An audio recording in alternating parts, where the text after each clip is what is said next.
Mas eu e a minha esposa, a Francine era ateia, Vilela. A Francine era ateia. Não acreditava em nada. A Francine é uma serva de Deus hoje. Uma advogada bem sucedida. Ela é advogada também de defesa médica.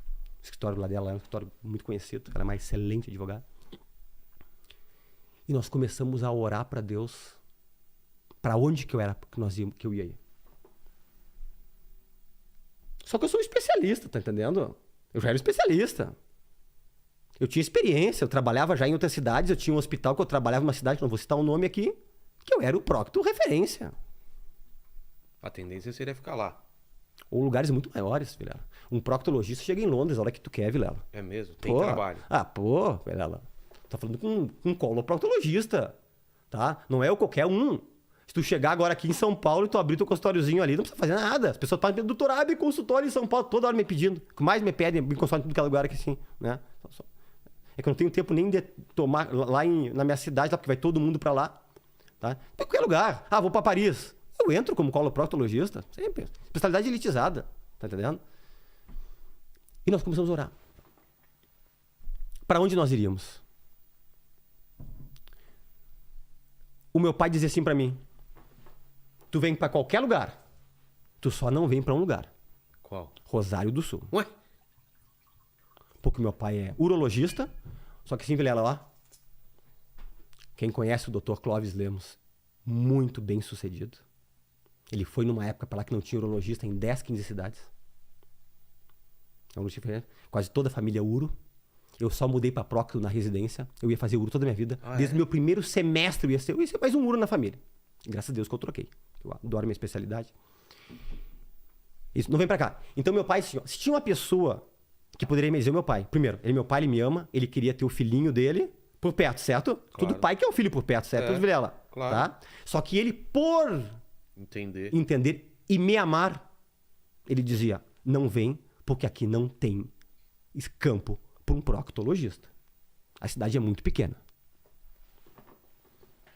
Aí eu e a Francine estávamos orando. E a minha mãe, dona Sônia Lemos, eu até me emociono quando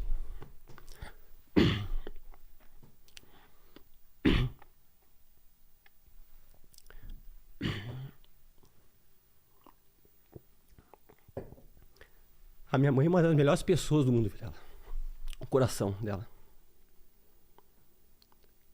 Ela chega a parecer boba de tão boa que ela é. Não sei se eu conheço alguma dona Sônia Lemos nessa vida aí. Deve ter perdido por aí. Mas como ela, a gente não tem. E ela tinha um grupo de oração, tem ainda, com umas irmãzinhas da igreja.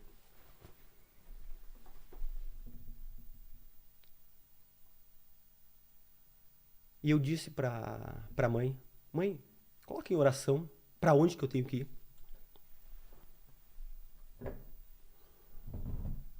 Tu quer saber o que aconteceu, Vilela? O quê? Deus acordou uma criança de 6 anos. Neto de uma das irmãs que faziam o grupo de oração da minha mãe. E acordou essa criança e disse que como o quarto dele ficava como se fosse iluminado. E veio uma voz e disse pra criancinha, manda avisar pro Fernando Lemos que é pra ele vir pra Rosário do Sul. Deus falou com uma criança que não me conhecia direito. 6 anos, Vilela. 6 anos. Aí essa criança contou. Uma coisa tão específica. Assim. Contou pra avó. A avó contou pra mãe. A mãe passou pra mim. E eu e a Francine. Deus falou conosco. E disse, nos deu paz no coração. É pra Rosário do Sul que tu vai. Se eu não fosse Vilela, eu acho que eu não seria o Dr. Fernando Lemos, do Planeta Intestino, que vem pessoas do mundo todo para Rosário do Sul. Você foi contra todas as contra tudo. Expectativas. Quando eu disse que eu ia para Rosário do Sul, meu pai colocou as mãos na cabeça. Você tá louco? Pai, não, os meus chefes disseram, não vai, a cidade é muito pequena, não tem Lemos como ir. Acredita que uma criança foi tocada por Deus e falou com um médico especialista, e aí foi a decisão devida. Que quando a gente toma as decisões corretas, dirigido por Deus, Vilela, dá tudo certo na vida. É verdade. E algumas experiências sobrenaturais que eu tive, uma delas aconteceu há uns 2, 3 anos atrás ali em Rosário. Eu estava operando, a paciente estava nessa do umbigo para baixo, paciente de uma cidade de Bagé, chamado Bagé, lá no Rio Grande do Sul. Ela estava com a posição com as pernas para cima, posição como o Paquito falou do frango assado, né? Frango assado. Uhum. E eu acabei, esse dia ela estava acordada, ela conversou comigo, mas fica assim, fica um campo que a gente deixa um pano que a gente pra pessoa não ficar olhando ali, né, Vilela? Sim, Conversou sim. comigo, estava acordada, né? Claro. Fui lá. E aí ela foi nas revisões e eu vi que ela estava incomodada, Vilela, com alguma coisa. Ela estava incomodada. Na segunda revisão, ela chegou para mim e disse assim: doutor, eu tenho algo para lhe dizer. E antes ela me disse assim: eu vi que a senhora estava incomodada com alguma coisa. Não me assim, eu estou muito incomodada. Eu estou intrigado, doutor. E o senhor vai achar que eu sou louca. Ela não sabia que eu era evangélico, nada.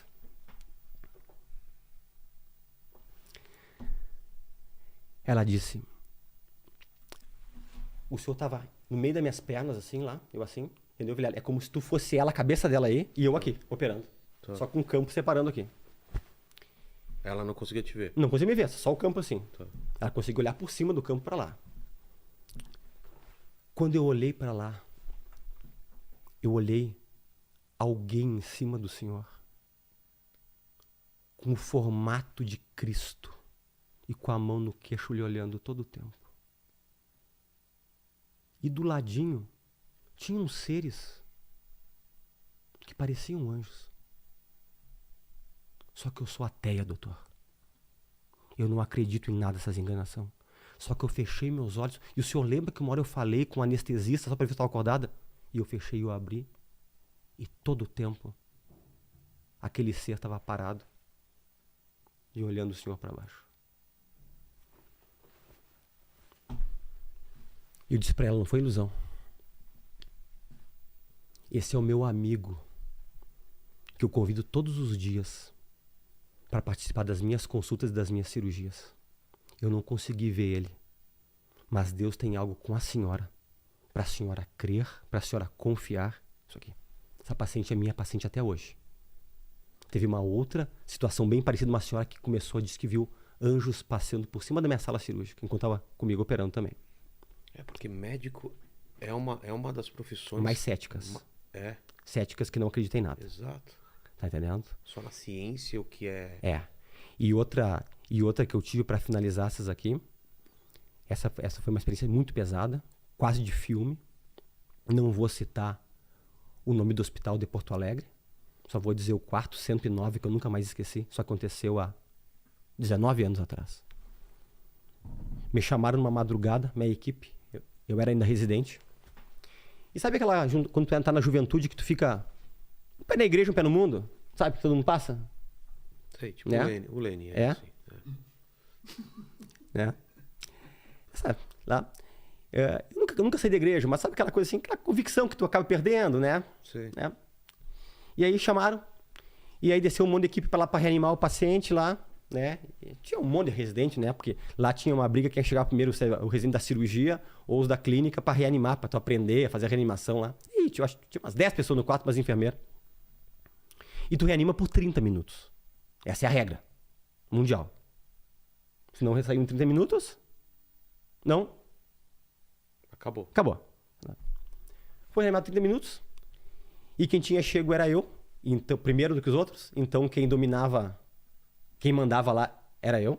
Porque quem chega primeiro é o que comanda tudo lá. Que é o Tá, responsável. tinha o pessoal da enfermagem ali, ajudando, um abusando, um massageando. E eu tava massageando, e outro aqui sim. E faz atropina, e faz adrenalina. Na época de gente faz tudo isso aqui. Quando bateu 30 minutos, eu disse: não, pessoal, nós vamos tocar mais um pouco. Tem que obedecer quem tá no comando. Bateu 30 minutos, Lemos. Os colegas falaram assim: não, vamos tocar mais um pouquinho. Resumo, a gente foi até mais ou menos perto dos 45 minutos. O homem não voltou. E era um paciente que a minha equipe tinha operado. E nós ia dar alta pra ele no outro dia. Poxa. E nós tínhamos avisado pra família que ele ia ter alta, um câncer de pâncreas. E me acontece essa, talvez eu tava nessa ânsia de tocar mais porque eu queria que ele retornasse, porque eu disse pra família que ele ia ter alta no outro dia. O cara morreu. Aí quando acabou, tá, vamos lá, tira daí, vai guardar as coisas tudo aí. Daqui a pouco, esse homem começou a se retorcer na cama.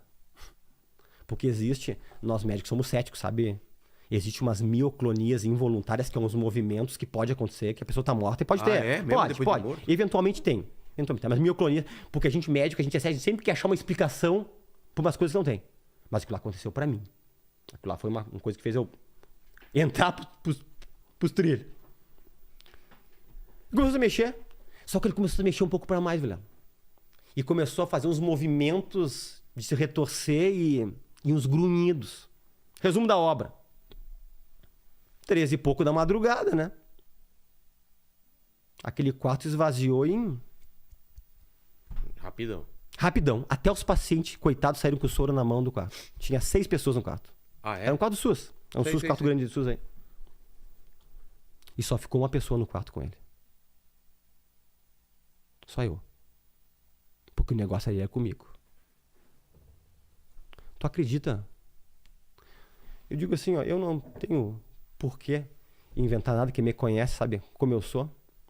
Até meia luz ficou no quarto. Diminuiu uma fase da luz.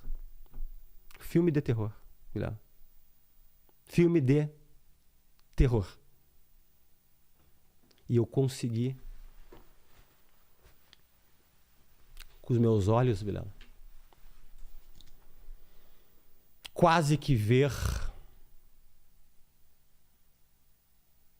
vamos chamar de espíritos maus, talvez, vamos dizer assim, buscando a alma daquele homem e saindo pelo quarto. Você viu vultos? Escuros, e aquele homem gritando, urrando, como se não quisesse ir para o lugar onde ele iria ir. Meu Deus. Isso aconteceu comigo. No meu primeiro ano de residência de cirurgia geral. Quem está ouvindo vai saber qual hospital que é, que eu não quero citar o nome. Tá. Aí eu... Opa, é comigo. Essa experiência, porque Deus não dá experiência só para alguma coisa. É comigo. Aí foi uma das coisas que fez eu dizer, olha, essa vida é passageira aqui.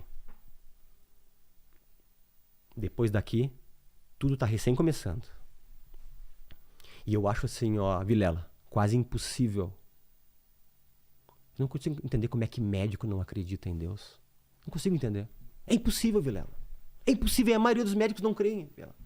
É impossível tu pensar que tu pode engolir uma coisa e aquilo lá ter uma digestão tão perfeita e não apodrecer dentro. Ou eu te beliscar e milésimos de segundo subir até o teu cérebro e vir pelo ramo eferente te dar novamente uma sensação de dor e tu te arrepiar e dar nova adrenalina. É uma coisa tão perfeita, coisa impossível. Então eu tô tendo apenas muitas experiências. Mas esse cara, o que deu? Você foi embora depois? Quem? Vultos? Ele morreu. E ele pegou, depois que aqueles vultos se aproximaram dele, saíram como se fosse por uma janela de madeira que tinha ali. Eu me lembro até onde bem era a porta ali. E aí ele parou. Ele morreu, acabou tudo, aí morreu. Caramba. Buscaram a alma dele. Porque a eternidade é uma realidade. Vilela, quem já viu muitas pessoas morrendo, eu já vi. Todo médico já viu. Qual é a coisa Vilela, que é comum a todas as pessoas que Vilela, morrem? assim, ó, é muito... Tu já foi em velório? Já, claro. Já foi? Velório? Já. Ok. Você não tem uma sensação de soltar o boneco ali? É. Cara, é muito estranho. Eu não consigo entender como é que médico não é... pessoas mais devotas a Deus do mundo. Vilela, quando tu tá ali com uma pessoa ali, ela morre na tua frente... É como se... Tu vê que ali foi só o corpo que saiu. Chave é uma chave. O corpo saiu. Pô, alma e espírito são eternos, cara. Estão ali. Tá entendendo?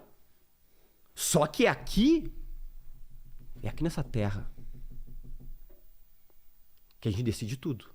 Não tem brincadeira. Talvez eu tô aqui também pra dizer isso aqui. Não tem brincadeira. E eu não sou alguém de brincadeira. Eu levo minha vida muito, muito a sério. Eu não, em hipótese alguma, eu coloco os meus méritos. Eu em primeiro lugar. e não ter falo da boca para fora. É Deus que tem um propósito de querer fazer chegar pessoas lá. Porque eu atendo pessoas de tudo que é criança, Vilela. E o médico tem que atender tudo que é criança. Não brigo, não discuto, mas ninguém bem capacito tudo. Mas tem muitos casos que entra oportunidade e eu sinto, é para falar para essa pessoa. E geralmente quando eu sinto isso de falar, Vilela, porque eu não tenho nem tempo na consulta, é tão rápido, né, Vilela, as consultas. E isso que as minhas consultas não são rápidas. A pessoa diz, pô, eu precisava ouvir isso aí. Ou, eu tô isso, eu tô aquilo. Aconteceu agora. Com um dentista do Canadá de Toronto, conversando comigo, uma telemedicina agora. Ah, é? Agora. 2 semanas atrás. Fui falar uma coisa pra ele e disse. Eu falei, teu problema não é doente, cara. Teu problema é outra coisa. E um cara muito culto conversando. Ele disse, eu sou desviado, eu luto contra isso, é isso aqui, e aí, isso aí. Mas eu incentivo a todos a tentar conhecer. Não falar, não ter o pré-conceito, né? Em relação a esse assunto aí.